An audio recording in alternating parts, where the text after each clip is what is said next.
राजनीति में राज की बात करने के साथ साथ नीतियों की बात करनी जरूरी होती है। नेताओं को ऊर्जा की सख्त जरूरत है। जो 47 विधायकों की पार्टी थी 2014 में, वो 2019 में आते आते 40 विधायकों की पार्टी रह गई। जननायक जनता पार्टी के विधायक अलग हो गए। अल्पमत की सरकार को सत्ता में बने रहने का अधिकार नहीं है। विपक्ष के पास भी सरकार बनाने का नंबर बनता है। नमस्कार, चैनल 4 न्यूज इंडिया पर आपका बहुत बहुत स्वागत है। मैं हूं प्रदीप डबास। सियासत या राजनीति, राजनीति की जब बात की जाती है तो सबकी जिज्ञासा होती है, इच्छा होती है कि सियासत के भीतर के तमाम राज जो है उनके बारे में जाना जाए।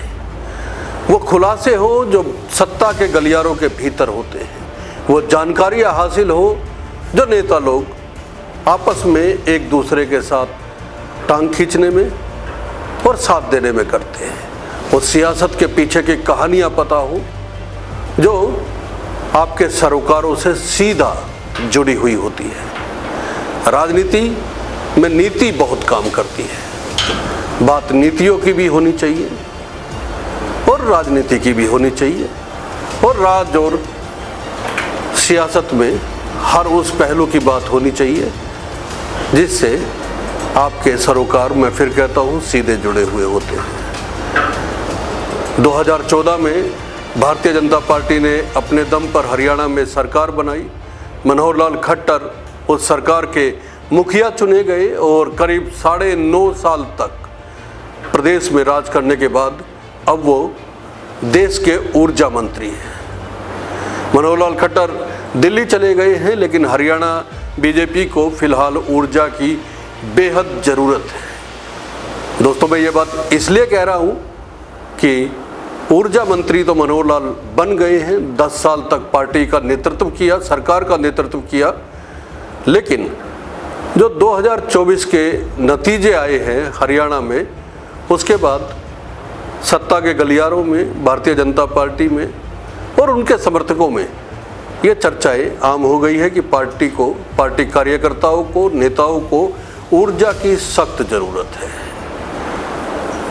5 सीटों पर सिमट गई है भारतीय जनता पार्टी लोकसभा में। 2019 का रिकॉर्ड देखें तो 10 की 10 लोकसभा सीटें जीती थी, और इन 10 लोकसभा सीटों में जो 90 विधानसभा सीटें आती है उनमें से 79 यानी 79 सीटें जीतकर भारतीय जनता पार्टी ने अपना दम दिखाया था। लेकिन इस बार रिकॉर्ड आधे पर आ गया है, और अब मुख्यमंत्री क्योंकि बदल दिए गए हैं, नायब सिंह सैनी प्रदेश की कमान संभाल रहे हैं, सरकार की कमान संभाल रहे हैं, और ख़ास बात यह है कि हरियाणा बीजेपी की कमान भी उनके हाथ में ही है। ऐसे में सवाल 2 उठते हैं। एक, पार्टी का प्रदर्शन जो लोकसभा चुनाव में आधे पे आ गया, और दूसरा 12 मार्च की जो घटना हुई उसके बाद बीजेपी को ये लग रहा था कि भले ही मुख्यमंत्री बदल जाए, भले ही जननायक जनता पार्टी के 10 विधायकों का समर्थन वापस कर दिया जाए, उनको सत्ता से अलग कर दिया जाए, लेकिन पार्टी कम से कम अक्टूबर तक सरकार प्रदेश में चलाती रहेगी। ऐसा नहीं हुआ है, और इस समय जो हरियाणा में बीजेपी की सरकार चल रही है वो एक निर्दलीय और एक हलोपा के विधायक गोपाल कांडा की मदद से चल रही है, लेकिन फिलहाल वो सरकार अल्पमत की सरकार है। इसको लेकर विपक्ष का क्या रुख होने जा रहा है, इसका खुलासा होना बेहद ज़रूरी है, क्योंकि जो हम बात कर रहे हैं कि राजनीति में भीतर के राज सामने आने जरूरी है। किस पार्टी के भीतर किस तरह के समीकरण बन रहे हैं, खासकर भारतीय जनता पार्टी और प्रदेश में मुख्य विपक्षी दल कांग्रेस की हम बात करेंगे। कांग्रेस पार्टी ने आज अपने तमाम नेताओं की बैठक बुलाई, जिसमें तमाम विधायक और चुने हुए सांसद बुलाए गए थे। 5 सांसद भारतीय जनता पार्टी के खिलाफ जीतकर कांग्रेस के लोकसभा में पहुंचे हैं, लेकिन खास बात हम आपको बता दें कि आज की इस बैठक में, जिसकी अगुवाई पूर्व मुख्यमंत्री भूपेंद्र सिंह हुड्डा कर रहे थे, उदय भान उनके साथ थे जो प्रदेश के अध्यक्ष हैं कांग्रेस के, उसमें सिर्फ 4 सांसद ही इस बैठक में पहुंचे। एक सांसद जो नहीं पहुंची उनका नाम है कुमारी शैलजा। सिरसा से जीत कर लोकसभा पहुंची है, लेकिन इस बैठक में नहीं पहुंची। इसका मतलब आप समझते हैं कांग्रेस के भीतर भी किस तरह की गुटबाजियां चल रही हैं। तो चुनौती केवल बीजेपी के लिए नहीं, कांग्रेस के लिए भी है। लेकिन पहले हम भारतीय जनता पार्टी की चुनौतियों की बात कर लेते हैं। दोस्तों, भारतीय जनता पार्टी के सामने इस समय सबसे बड़ी चुनौती आने वाले विधानसभा चुनाव हैं। इस चुनाव में बीजेपी किसी भी सूरत में तीसरी बार प्रदेश में सरकार बनाने की कोशिश करती हुई नजर आएगी, लेकिन फिलहाल उसके सामने सरकार बचाने की चुनौती है।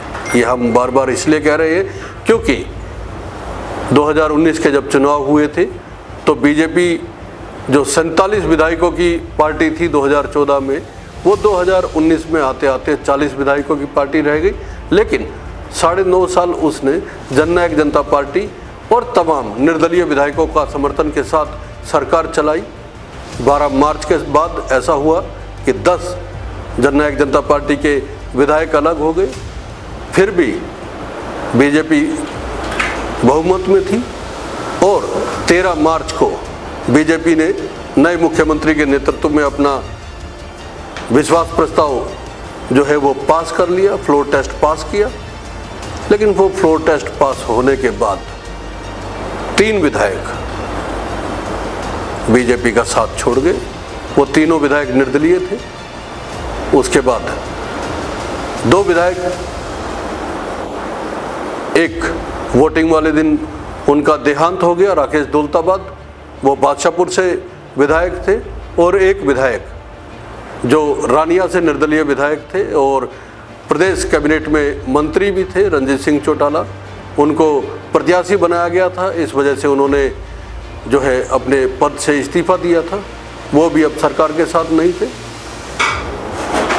अब हरियाणा में 90 विधानसभा वाली हरियाणा में 87 विधायक इस समय मौजूद है, और अगर 87 विधायकों के आंकड़े से देखा जाए तो बहुमत का आंकड़ा 44 बनता है।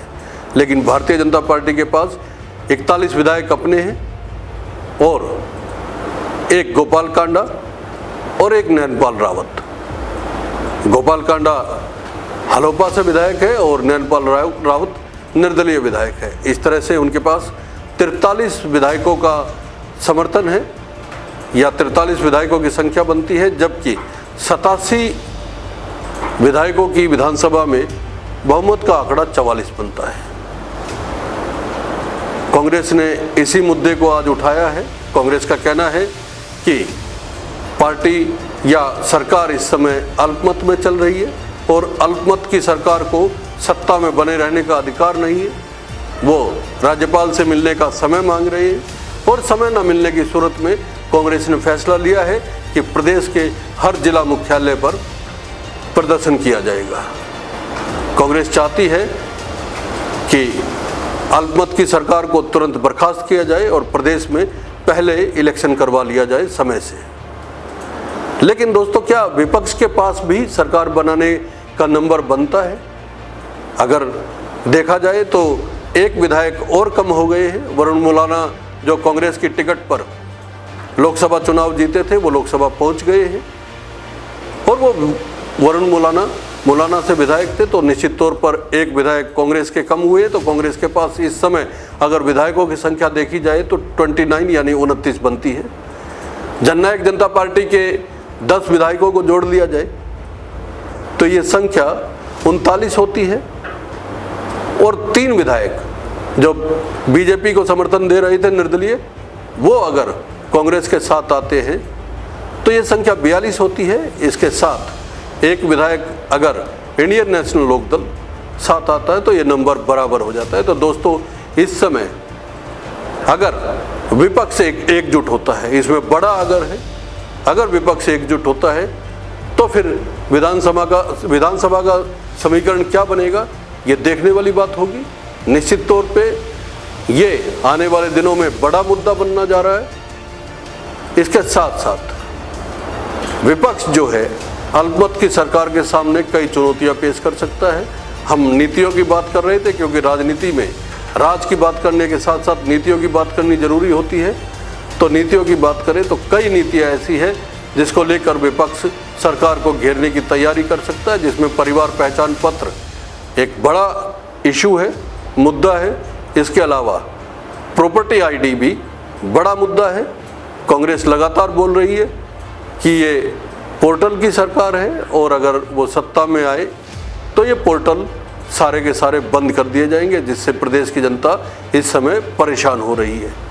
दोस्तों, इस समय विधानसभा के समीकरण ऐसे बन चुके हैं कि भारतीय जनता पार्टी कहीं ना कहीं बैकफुट पे नज़र आ रही है, और जिस तरह से हम बता रहे हैं कि बीजेपी को अगर कमबैक करना है तो उसके कार्यकर्ताओं में, नेताओं में ऊर्जा भरने की ज़रूरत है। और ये ऊर्जा भरने का काम अगर किसी की जिम्मेदारी बनती है तो वो है नायब सिंह सैनी, जो प्रदेश के मुख्यमंत्री भी है और प्रदेश बीजेपी की कमान भी उनके पास है।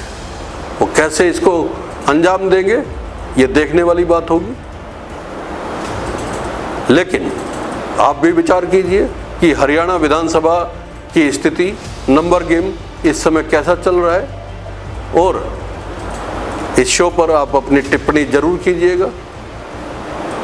ये शो अच्छा लगे तो लाइक कीजिए, शेयर कीजिए और कमेंट जरूर कीजिएगा। बहुत बहुत धन्यवाद। नमस्कार।